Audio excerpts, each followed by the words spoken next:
Makhluk itu mengerikan, berbulu hitam, wajah dan kulitnya hitam menghijau. Lidahnya menjulur tak hanya satu, ada 5 lidah. Giginya itu kecil namun lancip tak beraturan. Matanya satu besar hampir setengah wajahnya.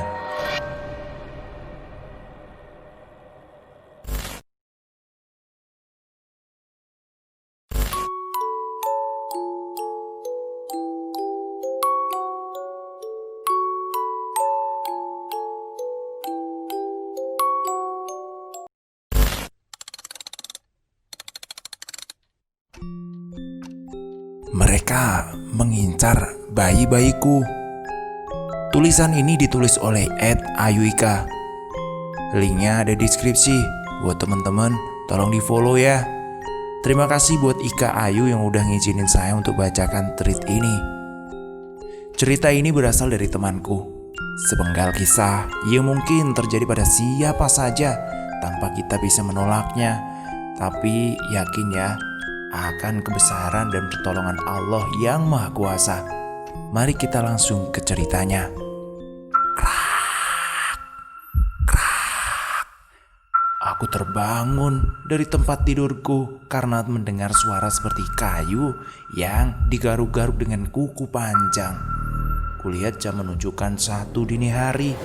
Saat aku melihat dari jendela kamar, terlihat masih banyak orang yang terjaga di teras rumah. Termasuk suamiku. Ya, esok adalah hari Mitoni, 7 bulan kandungan dalam perutku. Jadi memang sudah sewajarnya jika malam ini banyak saudara dan tetangga yang datang untuk membantu atau sekedar berbincang. Kok udah bangun, Dok? Masih jam segini loh ini. Segera tidur dan istirahat ya, biar besok terlihat segar begitu. Suara ibu mertua mengagetkanku yang saat itu masuk ke dalam kamar untuk meletakkan bak besar berisi buah-buahan. Ada pisang, kelapa dan makanan lainnya. Di sini hal tersebut memang sudah biasa. Mereka meletakkan makanan untuk sandingan atau makanan untuk mereka. Meskipun aku sudah bicara kepada suamiku, tapi apalah daya, aku dan suamiku tidak bisa apa-apa karena keluarga suamiku masih memegang teguh adat istiadat dan budaya nenek moyang yang termasuk Mitoni kali ini. Enggak Bu, iya, saya ini tadi mau ke belakang ambil minum, jawabku sekenanya. Aku tidak mau menceritakan yang kudengar barusan, toh mungkin itu hanya salah dengar atau suara bapak-bapak yang sedang melean tadi di luar, pikirku. Sambil berjalan keluar kamar, ibu mertuaku mengatakan, "Oh, ya sudah, Dok. Ibu juga mau tidur dulu ya. Capek dan ngantuk juga ini." Aku menjawabnya dengan anggukan kepala. Harr, harr. Terdengar suara orang seperti mengorok. Prak. Untuk yang kedua kalinya aku terbangun, tapi kulihat kali ini jendela terbuka lebar. Padahal sebelumnya aku yakin sudah menutup jendelanya. Kulihat masih pukul 1.53. Baru saja aku terlelap tidur, aku dibuat kaget dengan suara jendela itu. Jendela di sini tuh terbuat dari kayu seperti triplek, tapi lebih tebal. Saat aku mengelus perutku yang sudah mulai membesar, aneh batinku. Aku melihat perutku sudah tidak besar lagi, rata. Iya, rata, tidak seperti perutku yang sebelumnya. Aku menangis histeris menjerit sekuat tenaga. Teringat 7 bulan yang lalu aku merasa bahagia saat suami dan keluarga mendengar kabar baik ini. Karena kehamilanku yang sudah saya tunggu-tunggu selama 2 tahun. Tapi kini hilang begitu saja. Betapa sakit dan hancurnya perasaanku ini. Aku bertanya-tanya kenapa seperti ini. Kemana bayiku? Kemana perut besarku? Suamiku, mertuaku dan seluruh tetangga mengerumuniku. Mereka kebingungan apa yang sebenarnya telah terjadi. "Dek, ada apa toh kok menjerit kencang seperti itu? Sakit apa?" tanya suamiku dengan memegang kedua pipiku yang basah dengan air mata. "Iya loh, Dok, ada apa toh?" salah ibu mertua. Ya udah, sini diminum dulu. Pelan-pelan diceritain ya, ada apa toh? Perutku mas, perutku. Belum selesai berbicara tiba-tiba tetanggangku memotong. Loh, kok perutnya rata sih? Kok kempes? Aku menangis lagi sejadi-jadinya dan setelah tenang, aku menceritakan yang kualami. Semua orang kebingungan tak terkecuali suamiku. Suamiku memelukku tak henti-hentinya dan menenangkanku atas kesedihan ini. Ibu mertuaku pun kebingungan. Anak ini tadi ada apa ya? Aku tadi waktu menaruh sandingan perutnya masih besar ya Nduk ya. Lah kok ini sudah gak ada? Apa ini ada hubungannya dengan bangsa halus? Tanya ibu kepada ayah. Hus, udahlah, gak usah ngomongin yang aneh-aneh seperti itu. Ayah mertuaku pensiunan PNS dan masih berpikir logis mengenai hal-hal semacam ini. Wis lah wis, udah. Besok tetap diadakan selamatan ya. Tapi tujuannya bukan mitoni, bancaan saja, syukuran buat selamatan. Ya biar keluarga kita gak ada apa-apa. Setelah itu tolong ya, besok antar istrimu ke rumah sakit supaya diperiksa dokter. Memang ayah mertuaku tuh memanggilku Sindo dan saudara suamiku hanya memanggilku dengan bojone Rama atau istrinya Rama. Rama itu nama suamiku. Sudah menjadi kebiasaan di keluarga kami seperti ini. Singkat cerita, setelah tasyakuran, aku diantar suamiku ke rumah sakit. Dokter yang biasa menanganiku pun kaget karena bisa sampai hilang. Padahal kami rutin loh cek dan USG.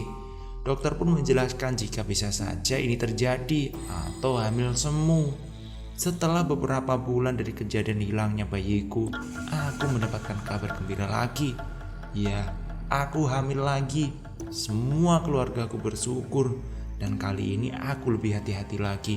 Mertua dan orang tuaku pun memperlakukanku dengan sangat hati-hati sampai saatnya tiba untuk kandunganku masuk ke 3 bulan. Kejadian malam itu terulang lagi. Perutku rata seperti tidak ada kehidupan sebelumnya. Dan kejadian ini sudah menyebar di seluruh pelosok desa. 1 tahun berlalu, aku dan suami merencanakan kehamilanku lagi. Begitu aku hamil, aku selalu berdoa dan mendekatkan diri pada Allah agar aku dan bayiku dilindungi. Seperti yang sudah kalian duga, ya, bayiku hilang untuk ketiga kalinya di jam yang sama, di hari yang sama, antara jam 1 sampai jam 2 dini hari. Aku ingat benar waktu pertama kali bayiku hilang itu hari Kamis. Bayi kedua juga hari Kamis. Dan yang ketiga ini juga hari Kamis. Kali ini memasuki usia 5 bulan kandunganku. Kalau diruntun lagi, saat kehilangan ini, semua usia kehamilanku di bulan ganjil. Pertama 7 bulan, yang kedua 3 bulan, dan yang ini 5 bulan. Sedih aku memikirkannya. Anehnya dari semua kehamilanku, waktu di USG janin tersebut nampak. Berarti ada janin dalam perutku kan? Berbeda dengan hamil semu yang memang ciri-ciri orang hamil semu itu tidak ada janin dalam perutnya. Aku mulai berpikir ini ada yang tidak beres. Tapi apa ya? Sekali lagi dalam keluarga suamiku memang tidak terlalu menghubung-hubungkan kejadian itu kepada hal mistis. Karena seperti yang sudah kubilang sebelumnya, ayah mertuaku itu selalu berpikir logis. Memang budaya dan adat istiadat masih kental, tapi tidak terlalu mengarah kepada hal mistis saja. Pagi itu aku keluar untuk sekedar menghirup udara segar di pagi hari. Sudah banyak orang yang berlalu lalang untuk ke sawah, bekerja, bahkan belanja ke tukang sayur. Nak Rama, jalan-jalan sendirian saja, sapa tetanggaku. Iya bude, jalan-jalan cari udara segar. Bosen loh di rumah terus, jawabku dengan senyuman. Saat aku melintas di depan sebuah rumah besar bercat biru, entah kenapa tiba-tiba aku merasa tidak enak. Dadaku terasa sesak seperti berada di keramaian. Oh, Dek Rama, sedang apa, Dek? Aku tertuduk lemas di depan gerbang sebuah rumah hingga tuan rumah menegurku.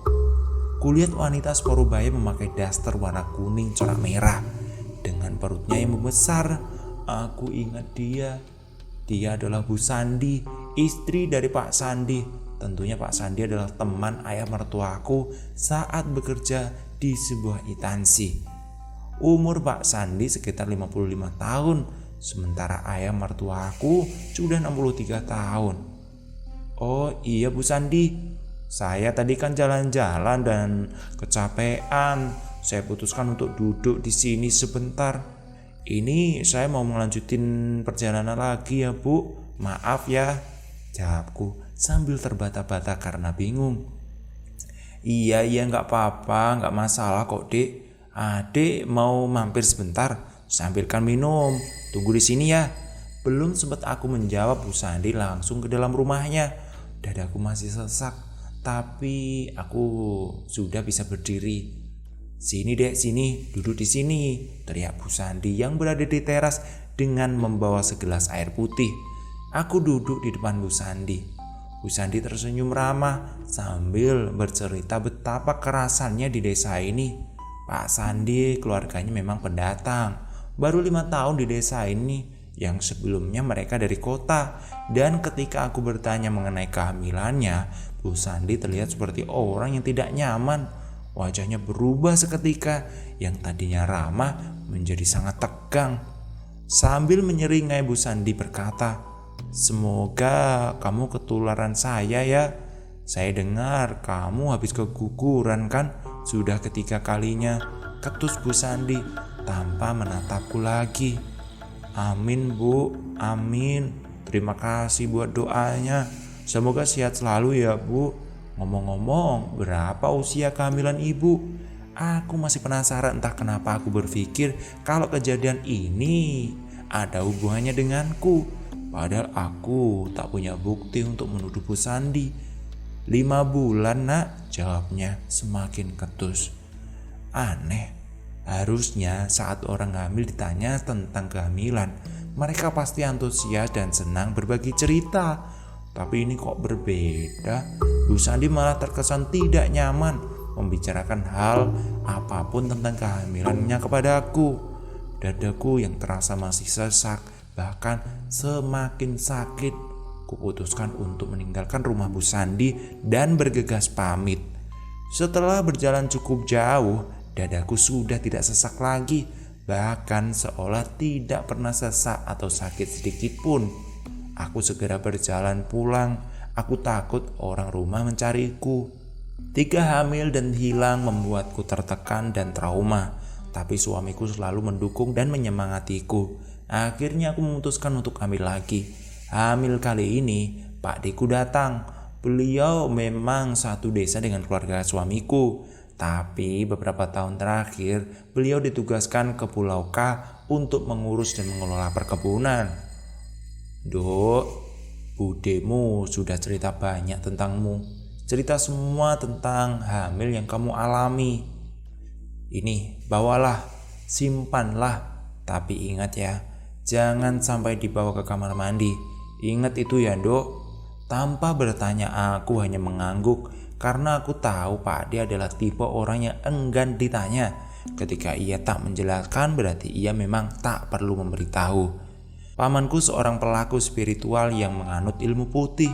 Sambil berdiri membelakangiku, Pak D berkata, "Nanti jika sudah waktunya, kamu pasti tahu sendiri Dok."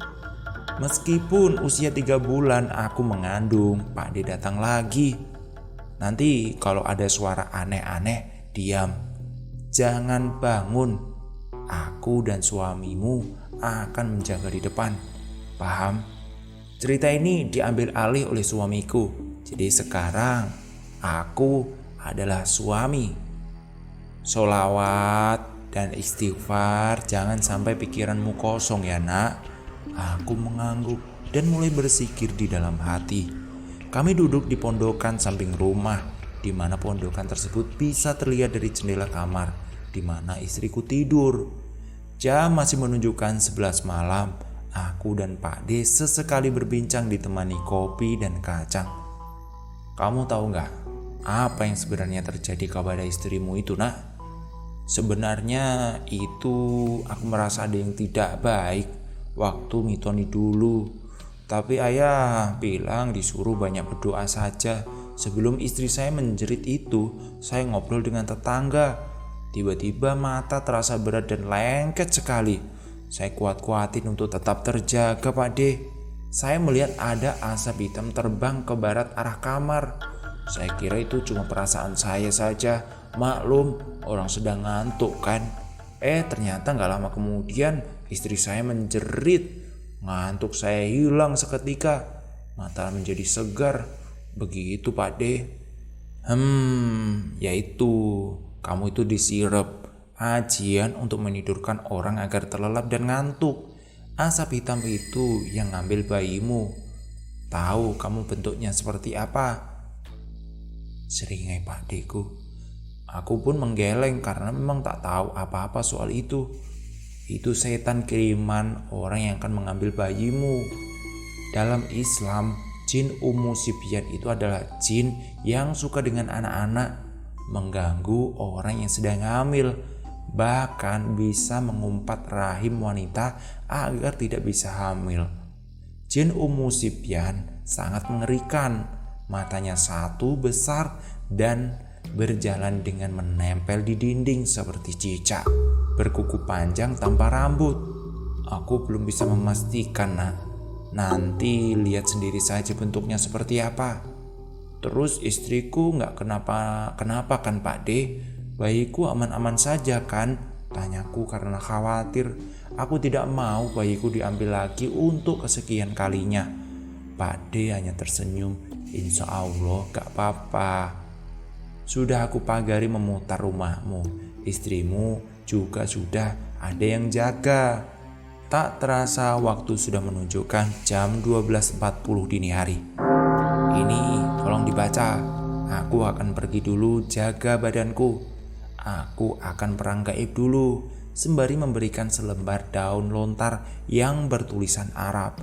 Pak D mau meraga sukma? Tanyaku polos. Pak D menjawab dengan hanya menganggukkan kepala dan mulai memejamkan mata. Aku mulai membaca tulisan Arab yang ada di daun lontar itu. Aku mendengar suara orang berlari. Sontak aku memegang tangan Pak D.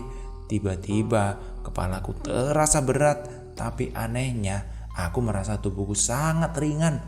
Aku melihat sekitar. Aku berada di sebuah hutan dekat danau. Saat aku teriak dan berlari ku panggil Pak D dan mencarinya. Rintih makhluk yang sedang dipegang kepalanya oleh Pak D. Apa tujuanmu? Siapa yang nyuruh kamu? Aku tidak tahu makhluk ini bicara apa. Hanya suara Pak D yang bisa aku dengar. Makhluk itu mengerikan, berbulu hitam, wajah dan kulitnya hitam menghijau. Lidahnya menjulur tak hanya satu, ada 5 lidah dan yang lebih panjang dari yang lain. Giginya itu kecil namun lancip tak beraturan. Matanya satu besar hampir setengah wajahnya. Tubuhnya pendek namun besar. Perutnya buncit, kuku tangan dan kakinya melengkung saking panjangnya. Aku tercekat tak bisa bergerak ataupun berbicara. Sampai Pak D membisikiku. Nak, sadar nak, baca lontar itu. Aku tersadar dan segera membacanya. Tak lama kemudian tubuhku terasa lemas dan tak sadarkan diri. Mas, bangun mas. Mas, bangun. Dengan suara menangis istriku meneriakiku. Aku membuka mata. Sudah banyak orang mengelilingiku. Udah bangun. Alhamdulillah, udah sadar. Makanya kalau ada orang meraga sukma jangan ikut-ikutan. Kalau lihat yang enggak kayak gini enggak kuat kan? Goda Pak Diku kepadaku. Aku melihat istriku dan menyentuh perutnya. Alhamdulillah dek, bayi kita masih selamat. Iya mas, iya, alhamdulillah. Beberapa hari setelah kejadian itu, aku dan istriku ke rumah Pak D dengan membawa beberapa macam makanan. Tujuanku ke sana tak lain untuk berterima kasih. Assalamualaikum. Nuwun Pak D, ucap kami berdua. Pintu terbuka, tapi rumah Pak D sepi. Aku celingak-celinguk mencari ke sana kemari. Tak lama ada jawaban dari dalam. Waalaikumsalam. Monggo monggo. Bude habis masak dan bersih-bersih di belakang. Pak De, di mana Bude? Tanyaku. Ngapain cari aku? Terdengar suara Pak D dari halaman depan. Nah itu orangnya. Udah selesai belum Pak kandangnya? Salah Bude. Ya sudah dong, sudah dari tadi. Tapi aku tadi tuh ketiduran di kursi panjang itu loh. Dengerin suara dua anak ini jadi kebangun. Bu, buatin kopi dan tehnya 2 ya, jawab Pak D. Bude masuk untuk membuatkan kami minum. Yang kemarin itu kamu ingin tahu gak ceritanya? Aku dan istriku mengangguk, petanda memang kami penasaran apa yang sebenarnya terjadi. Udah dulu ya ceritanya, besok kita lanjutin lagi. Terima kasih yang udah nonton, terima kasih juga buat Ayu Ika yang udah ngizinin ceritanya saya baca. Jangan lupa komentar sebagai dukungan kami untuk selalu produksi setiap hari. Terima kasih, sampai jumpa.